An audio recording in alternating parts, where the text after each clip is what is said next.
This is the drive home with Zac and TT for the Millwall drive home.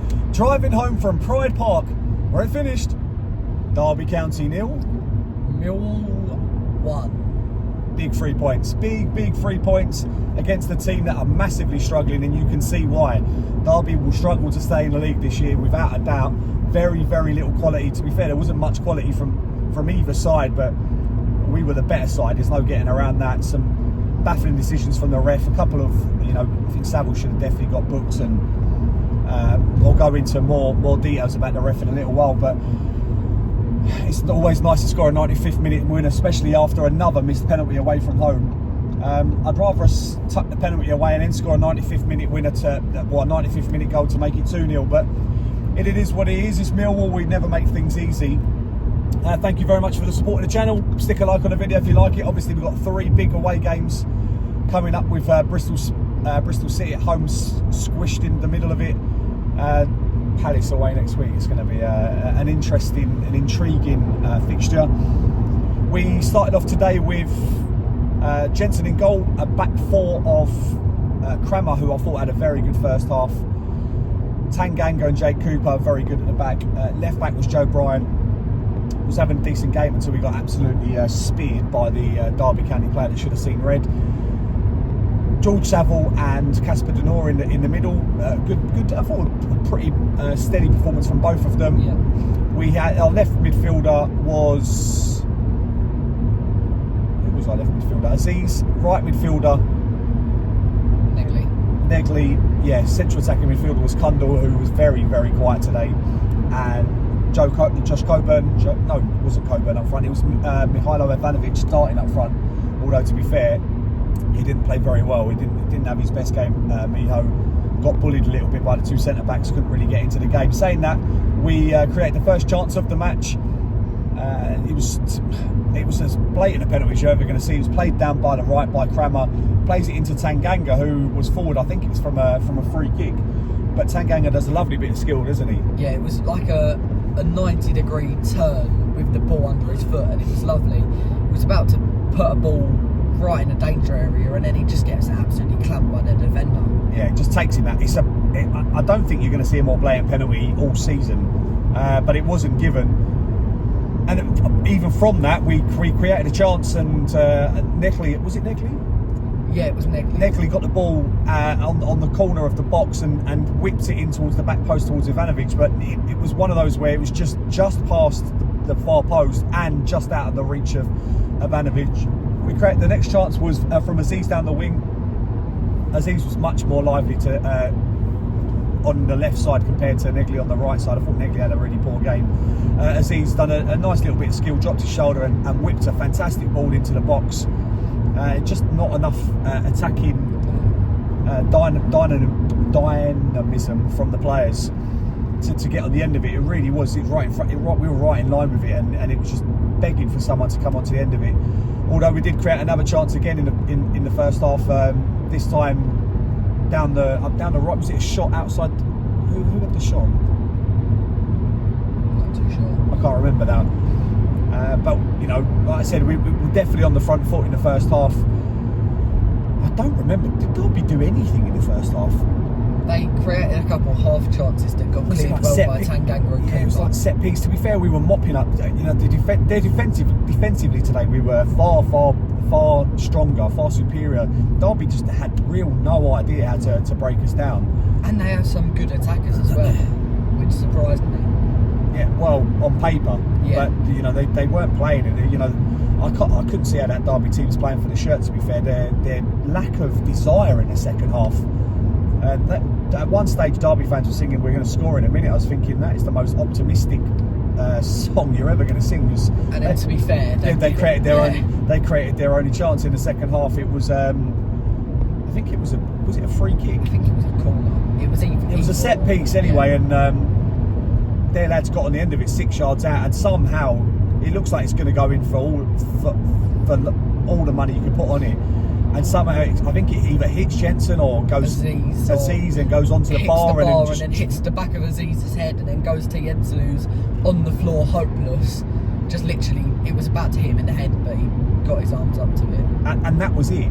literally that is all Derby. Yeah. That's the only time they look like scoring in the entire match, and it's very disappointing. Like I said, for me, it was more about the desire. It was the lack of trying to play the ball forward or any kind of idea of what to do. And we kept getting the ball in the midfield in the second half. The game became a little bit spread, and we were running right through the middle of them, and just that final ball for us just wasn't quite working.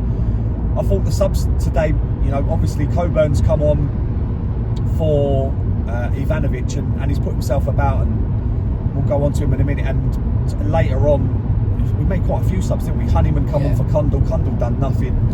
The new kid, the Chelsea player, the Chelsea player come on for Joe Bryant. Joe Bryant. Yeah, and it's a disgusting challenge. I know, like I said, Saville potentially could have been booked for a chop to the neck that the player threw up with. Couldn't believe that. But the tackle on Joe Bryant is absolutely horrendous. He studs up, spears into his ankle, and it's a red card all day long. I don't know how the referee's bottled that. It's his second decision he's bottled, as far as I'm concerned, because he should have given us a penalty in the first half. He didn't give it. The free kick came to nothing, but then we create a chance, like I said, with Coburn on, and the ball's played through to him. He uses his strength, and the defender's silly trying to win the ball and doesn't get anywhere near it, takes Coburn out. Ref points to the spot, 5 minutes to go. Just like Luton, Coburn steps up and hits one of the worst penalties you're ever going to see. Literally, it was like the ball followed the keeper as he dived. Yeah, it's like he tried to find the keeper. It was a shocking penalty. Again, you just think, either put your foot through it or find a corner, but both of them have gone near enough down the middle and dribbled it to the keeper. It's been something they're going to have to work on in training, because it really is a poor show. And I didn't have any confidence either. I was in the stands thinking this is not going to go in. But then, like I said, we wanted to win the game, and we kept pushing forward. Cranmer had a chance where he ran right through the middle of the defence and then just got tackled because he didn't pass the ball at the edge. Or shoot, he could have done either. Yeah, but he done nothing. He got tackled. But then we created a chance. Maku coming on, and you know what Maku can bring you. He's going to run at his defender. He's going to get to the byline. He does that. He's played in by who played him? Was it Honeyman? Yeah, I think it was Honeyman that played a Maku in. And Maku gets to the touchline, pulls it back to Saville, who's 6 yards out. Yeah, should put the ball away. To be fair, the keeper makes a decent save because he's made the save, but unfortunately for him, he's pushed it straight to Coburn, who again followed the goalkeeper. He tried to find the goalkeeper, but fortunately just puts it into the back of the net to send the away end into absolute delirium. It's an often overused word in football with limbs, but it certainly was that in the after the 95th minute goal, and we had about 4.5 minutes to see out. We played nearly 100 minutes of football, but again, I didn't feel like they were going to score. It just did not look like they had any kind of plan to break us down, and we held out to get the 3 points. And obviously, like I said, we're now 4 points off the playoffs. It's the championship, for God's sake. It's 3 points closer to ensuring that we stay into this division and see this project working with the young players. But who's your man of the match today? You got a bit of stick, by the way, about the Cundle thing. They weren't happy with a lot of people weren't happy with the comments. It definitely weren't him today. No, definitely was not Cundle today.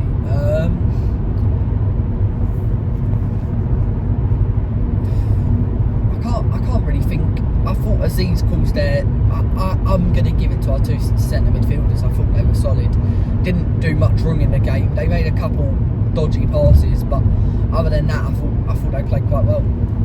Okay, fair enough. I'm going to give mine to Tanganga. I thought again he's so dominant at the back. One time he made a mistake, and then he seemed to come out of nowhere to make the challenge or the block to keep us not even conceding a chance. And he really is a class above nearly every other player on the pitch every single week. So it's a privilege to watch him, and we'll make the most of him for the rest of the season, because he's certainly not going to be here next year. Are you looking forward to Palace next week? I don't think I've ever been as excited for a game as I am now. Palace away has always been one that I've wanted to do, and it's going to be a great atmosphere today. Until Mateta banked in a goal 5 minutes in. Yeah, it's more than likely there will be. It's going to be a very difficult game. You know, the quality between the Premier League and the Championship is so vast. As you can see, with the 3 teams that have gone up, and they're all struggling to get in a point you know, never mind, you know, staying in the Premier League. So it's going to be a tough, but you know, there's going to be what 4,000 Millwall fans there. It's going to be an amazing atmosphere to, you know, amazing away end. It'll be my birthday celebration next week as well. So is it my birthday this week? This is 27th. No, it's next week. Yeah, I know, but it's before the game, isn't it? Yeah. So, well, yeah, make the most of that, and we're going to go out afterwards. Funny enough, we're going to go out in Millwall after the Palace game. So, yeah, to celebrate my birthday. And then we've got, Bristol City at home, and then Watford away end, which should be another good away end. Who knows where this season's going to go, but winning in the last minute of in injury time is always a good one. We haven't seen many away wins this year, so we're going to make the most of it. We're driving down the M1, it's just started to rain. I think that's Derby Tears, if yeah, it does look actually, yeah, definitely Derby Tears. Thank you very much for watching the Millwall Drive home. There is only one way we can end it. No one likes us. We don't care. Yeah.